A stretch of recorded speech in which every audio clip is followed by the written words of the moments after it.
Hey everybody, today we're talking about event marketing.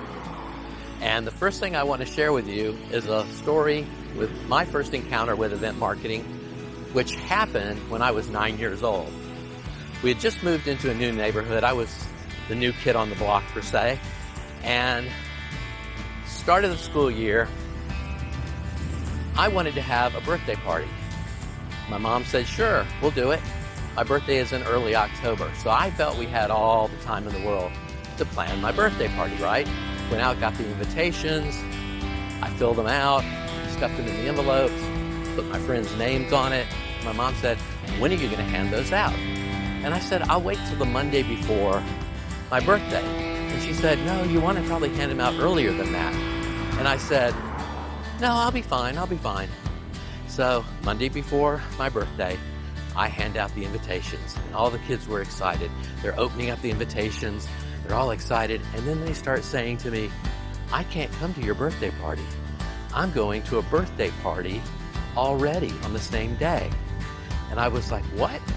Someone else has a birthday the same day as me? Impossible. Well, truth be told, I actually know about 6 people now that have the same birthday as me.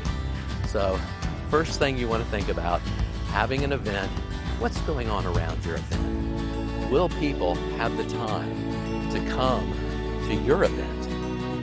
And so how do you let people know about your event? That's what we're really going to be talking about in this series. We're going to be talking about how to get people to attend that event. And in order to do that, you have to let them know about the event, right? And a great way to do that is with a press release. Now, many of you might be thinking, press release, I can't do that, that's impossible. No, you can go online, you can do a press release. They start anywhere from almost free to several $100s. So find what's in your budget and do a press release. And what you want to do is, you want to do that press release and write it in such a way that it's a story.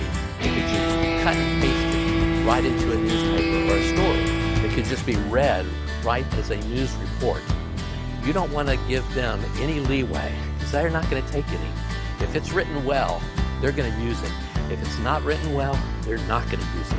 So you want to put everything in it compelling. You want to keep it short and sweet, but you want to put everything in there that's compelling, that somebody would be willing to put it up online for you in their news blog, or actually run it as an evening news story about your event that's coming up, right?